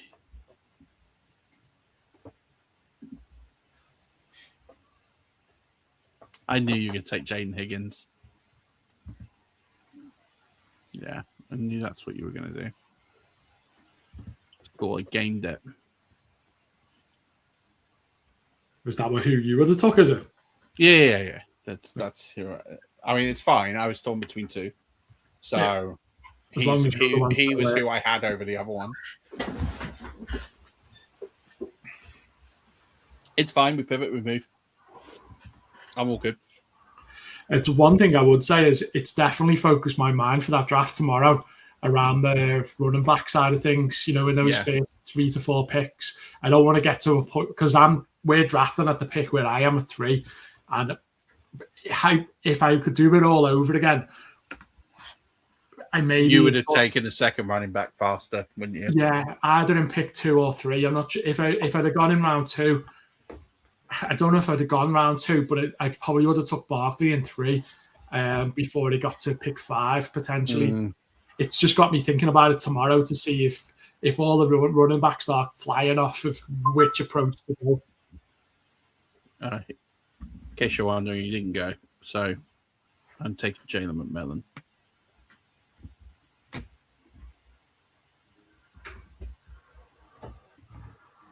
I'm happy with that.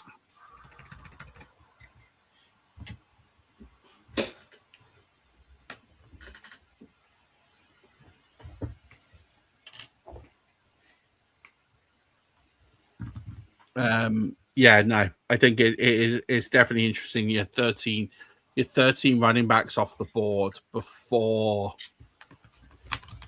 that second pick. Now, if I'm honest, I'm not sure that's how it cuts tomorrow. Yeah. So I think you will see. I don't think Hampton goes there. It's a weird one. I think you would see McConkey go before some of these. But yeah, it's going to be tight. I think it's something to definitely watch. It's going to be a fluid situation for sure. I think because the fact that you start 3 wide receivers, your brain automatically thinks, "Oh, still go wide receivers early because they've got to fill 3." But at the moment, it feels like every draft I'm in, people are going heavy on running backs more than they are on wide receivers, depending on the scoring. I still think it leans a bit on the position scarcity that people are leaning into that. Yeah. But yeah, it is really interesting. On Eric, no. Are you a Giants fan by any chance? I forgot to ask you that. Yeah. No, I'm a Patriots fan. It's just the fact that feels likely. Yeah. I don't know. Just maybe wondering. Rookie button would be good. Now it usually is a rookie button. Please take bye weeks off. Oh, he can see he's drafted loads of players for week 8. Yeah, to be fair, so did I. I took all my players for week 8. Just take one defeat. It's fine. You just take one defeat. I did that one season. There was like a proper bye-mageddon. And I think it was like week 13 or something like that. So my plan was to just basically get into the playoffs before week 13 and then use it as a dead week. And literally that's what happened. And then basically all my players were on bye in a game I didn't need to win. And then, I've done that a couple of times. Normally early on, get them out the way sometimes. But like, I don't think it's a bad strategy, to be honest. No, I don't. Especially ones like the JTT Cup, because ones where the playoff starts sooner. If you've got all your players off already, and then you've hit the playoffs, and then you've got no bye weeks coming up. Scottish Bowl would be another one for that as well. Yeah, that's what did me last year. Is all my bye weeks were like late, so I got into the playoffs and I was dead. Yeah. So that's why I only got to the quarters last year, I think, because I just didn't have the players. when you mix her in with injuries as well, yeah, it screws you. Absolutely. Right, we're going to do the last 16 picks. Yeah. Definitely some really interesting strategies going on now. All the quarterbacks flying off the ball, the tight ends. So it's been a really good draft. I think, 153 picks in. We're going to do 168. So it has been really insightful to see how it plays out. Again, I don't think anyone's made a really big boo-boo. I think it's all kind of flown through really nicely. So we can see here now you've added that data. We have had 64 wide receivers picked. We've had 19 quarterbacks. Wow, I took the last running back. 50 running backs. And it looks like 20 tight ends. 52. I'm 52 just come off the board. It's 52 running backs, 64 wide receivers, 20 tight ends, and 19 core. See Baker at QB 19 and Goff at QB 18 feels wrong, doesn't it? Yeah.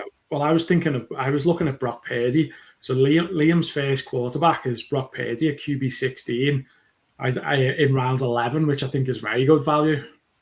I do. But I think in a 14-team league, having that elite QB pays a bit more.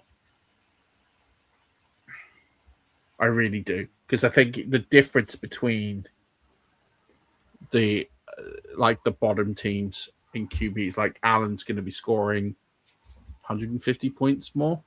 Yeah. No, maybe not. Maybe like 130, 120 points.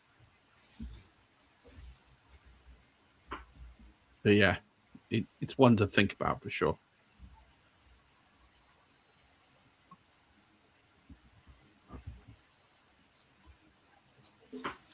Chig and Quant Crew, last 9 picks. God, it really is thin.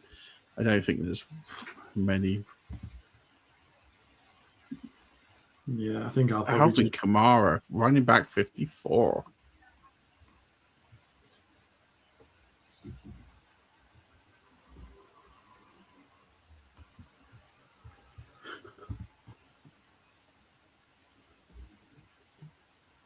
But yeah, it's definitely been an insightful draft. Seeing all these players come off the board now in these final rounds, we're starting to get really thin in terms of some of the players here. As we get into these final picks. Any last thoughts, gentlemen, while we start to think about wrapping this up? Eric drafted after, I guess. Yeah, I did. Just thank you to everyone who's joined the draft and helped out. Again, it's invaluable insights for me in helping to build and shape this, so I appreciate it. And thanks to Danny and to Murph for having me on. I really appreciate the opportunity. So yeah. Mate, it's been amazing having you on. This has been really awesome. He's probably not the only one who thinks that as well. So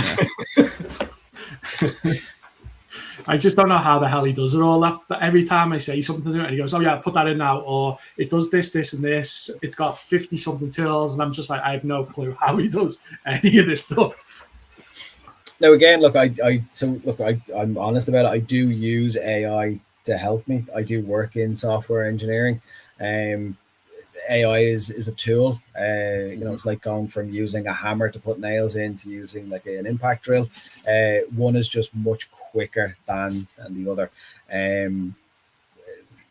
That's it. I've been around the fantasy industry, like watching, and wanting to be a part of it for many years. So I have all of that knowledge on what I want to see, how I want to do it, how I want to build it. And then it's just a case of putting it together. So as I said, I have all of the data already. It's just certain lenses needing to be put onto things. And the odd time I might have to build a component that's new, which will take me a little bit longer. But most of the time I have the stuff already. Like somebody had asked in the chat for rookies to be there. If they refresh, they'll now see the rookie filter as well. So yeah, refresh, it's there. So yeah, that's fixed. And because I already have that somewhere else, I can copy and paste it in.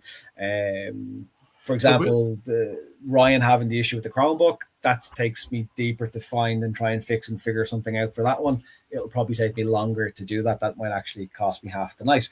So some things might seem like I'm doing it really quickly and it's genius level stuff, but I'm pretty much just copying something and putting it somewhere else. I have multiple uses for many things is the thing. The one that's jumping out at me at the moment is around, especially if people are listening and they've never used it at all, of how to, I don't know, what the easiest way to show them that, like some sort of guide or something that shows them, okay, to do that, not just what it does, but how do you actually do it, I think could be handy for some people, because some people might look at this and go, oh my God, there's so much stuff in there. Yeah, that's a good point. Yeah, I'm terrible at marketing, right? That's so I get called scary genius or whatever. I was about to take digs. I've got bad luck and I've got terrible marketing skills and advertising skills. So I do understand that I do need to get some form of how-to guides and videos and stuff out. They're just long finger. I would rather ship a new feature and a new update and stay current and make the app better than do that. But I do understand that that's what's not helping me grow the user base. So I do need to pivot at some stage. But when people stop asking for features, Danny, I'll get some time. That's never going to happen. You know Murph now, so that's never going to stop. I'll get some time. That's half the problem, you know me. But I'm happy to do some videos for you. I've got set up here so we can do some short form stuff. We can work that out for sure. That won't be a problem. We'll help. But as I said, the command palette is there, the Control and K or Command and K on Mac. Use that, type in whatever it is you think you're looking for. It will show you what we have that's close. You don't need to search. You can actually just type. So if you type in the defense, it will show you the defensive personnel schemes. It will show you IDP. It will show you anywhere that word defense is used within the tool. Amazing. Look at that. And that will help you jump to a different section. And everything is pretty self-explanatory. I built it so that there shouldn't be a learning curve. The hardest part about the tool is, it's there, or you can access it just through a quick command and stuff, and it works on mobile as well. The hardest part, I think, of using the tool is that there's so much and it can be overwhelming as to where to go. So it's, again, I just encourage anyone, just go to Tradyr.app and click things. You can't break anything. I'm not looking for any information from you. It doesn't cost anything. Nothing will happen. You'll just browse around. You might waste some time, but that's the worst that can happen. Or you might gain some valuable insights somewhere, and it will help you along. Oh, Ryan probably needs a pick. Yeah, we're just finishing up here. 2 picks to go. I'm going to rattle through the last several picks here. Juwan Jennings, Brenton Strange ended round 10. And you had Rashid Shaheed, Kyler Murray, Jaden Higgins, Jordan Love, Brock Purdy, Zachariah Branch, Jalen McMillan, Bo Nix, Jared Goff, Malachi Fields, Jalen Naylor, Baker Mayfield, Travis Hunter, Ollie Gordon, Marshawn Lloyd, Mike Washington, Chigo Kwankru, Alvin Kamara, Cam Ward, Cooper Kupp, Eli Stowers, Denzel Boston, Tua Tagovailoa. I knew that Al was going to take Tua. Stephon Diggs, Isaac Tesla, Tyler Shook, K. Dotton, and Mr. Irrelevant, wide receiver 69, nice, Jerry Jeudy. Yeah, I know, felt like I could help you market it. Yeah, definitely. Do the Speed Awesome. Tell people where they can interact with you, where they can find you, where they can pepper you with feature requests for Tradyr and answer some of these questions. Yeah, you can send everything to Murph. He'll come to me. Now you can find me on Twitter, X, or refuse to call it X, but on Twitter, it's at Eric _Nelson _. I do also have an account for Tradyr, but I've decided not to use it. I already have friends from the fantasy space that follow me, so I thought that was just better to use my own name. So I'm just going to keep everything there. There is a feedback button on the tool. It's the bottom right icon. If you click that, it will send me an email. It will pull in whatever feature you're currently looking at as a base to tell me where you are. It gives me information as to kind of what device and stuff you're using, so you can send feature requests or bugs and stuff there, or ask questions. As I said, you'll see me around. So absolutely, mate, this has been incredible.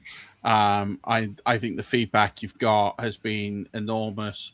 We're going to clip this out. We're going to make it available on short so people can see this. I just updated the banner that we hit 4,000. I'm blown away with everyone's generosity. We're easing ever so closer to a huge lifetime milestone. A few £100 off it now, so please keep donating. We're going to be opening our listener leagues next week. We might even host a couple of them on on Sleeper. Eric, I think it'll be on Tradyr, not Sleeper.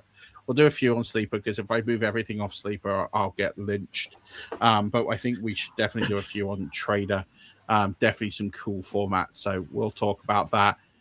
If you've been listening to us for the whole 2 hours and haven't hit the subscribe button, what have you been doing? Please do hit the subscribe button, hit the notification. Next time we'll be live. We'll be live next week, doing something else really different and unique, because that pretty much is the niche of this channel, to do something that nobody else is doing.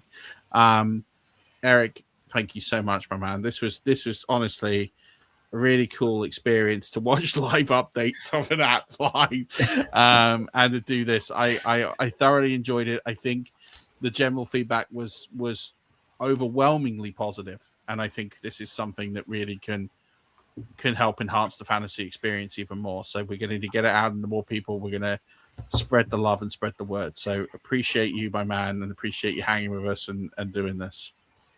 Yeah, thank you again for having me on. I really, really appreciate it. Yeah, just a little bit more notice next time, and I'll make sure I don't have any bugs live on the stream, and we'll get it sorted. That's my bad. We'll get you back in a couple of weeks for sure, and do that. Danny, any final thoughts? Enjoy your Orkney Bowl drafts from Monday. Enjoy your Tower drafts tomorrow. Anyone who's did all those other drafts, so many cool ones happening this week. So enjoy your weekends and next week's drafting. And yeah, nothing much else from me, really. Absolutely. Join the Tradyr revolution. Get on the ground floor early. Influence the app, because it's going to take over the world. Arsenal are Premier League champions. And until next week, don't forget, as always, keep rushing. Hey everyone, Scott Hansen here from NFL Red Zone. I hope you're checking out 1 hour of 5 Yard Rush, one of the best podcasts on NFL football in the